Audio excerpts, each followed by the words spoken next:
এখানে আপনারা যাকে আমার পাশে দেখছেন উনি হচ্ছেন সত্যেন্দ্র রায়, সত্যেন মামা। এবং উনাকে নিয়ে কেন আসলাম, আজকে কিন্তু ভীষণ কষ্ট লাগছে। উনি দীর্ঘ 34 বৎসর আমাদের বাগা এলাকায় পিএইচই কর্মী ছিলেন, কর্মরত ছিলেন পিএইচিতে। উনি যখন বাগা এলাকায় এসেছিলেন তখন আমার প্রকৃত বয়স কত ছিল তা বলতে পারবো না, তবে স্মৃতি মনে আছে যে অনেক ছোট ছিলাম, উলঙ্গ অবস্থায় নদীতে সাঁতার কাটতাম। তার মানে বয়সের আন্দাজ আপনারা বুঝতে পারছেন। আর আজকের বয়সটা আমার দেখে যদি আমরা ডিউটি থাকে আমরা তোমার লইয়া দেখো, আর তুমি তো খাইলাই না বলা করিয়া।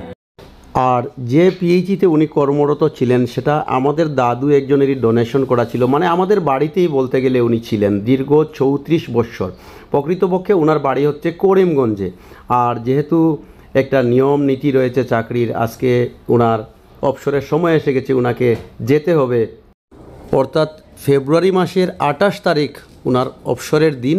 আর বাগা থেকে উনি বিদায় নেবেন 31 তারিখ।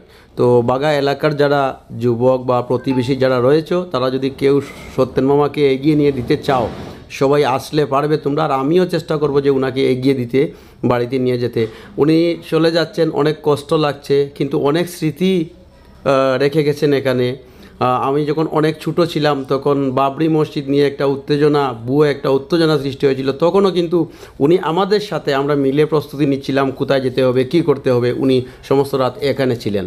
বা অনেক সময় ওনার সাথে কিছু মজার ব্যাপারও ঘটেছে, অনেক মজা হয়েছে। বা উনি বিপদে পড়লে যেমন আমার এখানকার বাগা এলাকার মানুষ ঝাঁপিয়ে পড়তেন, এবং উনিও আমাদের বিয়ে নিমন্ত্রণ কোনো কিছু মিস করেননি। আর আজকে ওনাকে বিদায়বেলা নিমন্ত্রণ করে নিয়ে এসেছি গড়ে, এখানে বাবার সাথে আপনারা দেখতে পাচ্ছেন ওনাকে। অরিজিনাল বাড়া করিমগঞ্জ কোন গান রয়েছে নোয়া? হ্যাঁ, বজেন্দ্রনগরতে তাই যদিও বা যাইন গিয়ে আমরা লগে সম্পর্ক রেড হইতো না। এখন বিয়া আছে, তার বিয়া লাগবো, আমরা আবার যাইমু। আর সত্যি নোয়া মাঝে মাঝে সময় পাইলে কিন্তু আইবাই, কোনো দুঃখ পাইলাই এই যে 34 বছর বাড়ির মতো চলছে না। তাই একবারে আমরা পরিবারের মতো আসলে আর কি। আর যাইতে গিয়ে হঠাৎ খুব কষ্ট লাগে। আর যেহেতু এখানেও তাই বাড়িঘর করে লাইছেন, আমরা চাইছিলাম চেষ্টা করিয়া যে এখানেও একটা জায়গা উগা লইয়া এখানেও বাড়িঘর করাইতাম, কিন্তু তাই মানলা না। এখানেও তাই বাই আরও আসেন কইলা এরার কিনারও যাইতে লাগে, এই হিসাবে তো তাই যাইরা গিয়া। আর মুন্না গীতা ইতা কোনটা করেননি মুন্নায়? হ্যাঁ, তো ইখানো তান একটা ছেলে ইখানো আমরা বাগাবাজার কলেজও পড়িয়া এয়ার সেন্টারে পাস করিয়া গেছে। তার মেয়ে ওইখান থেকে বাগাবাজার থেকে এয়ার সেন্টারে পাস করিয়া গেছে। সব পড়াশোনা কিন্তু এই বাচ্চা কাচ্চা সব জন্ম ইখানো, সব বাগার বাসিন্দা। তো যাই হোক সৈতন মামা, তুমি কিন্তু মাঝে মাঝে আইবাই, এটা কথা দিয়ে যাও। হ্যাঁ,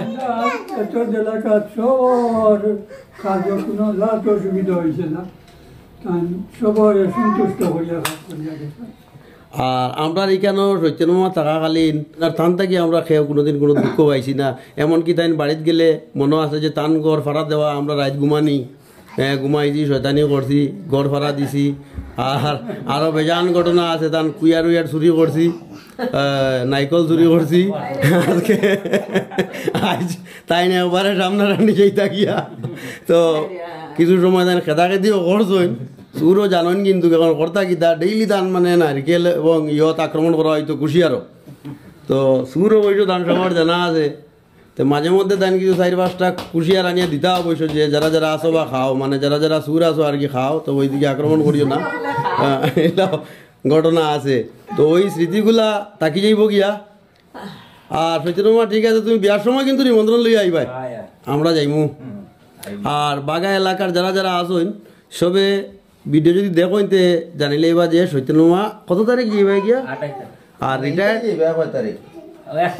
1 তারিখ, মানে রিটায়ার্ডের ডেট হইল কি 28 তারিখ। আর এখান থাকি তাই রওনা করে দিবা বাগার থাকি 1 তারিখ, 1 মার্চে তাই এখান থেকে একবারে যাইবা গিয়া।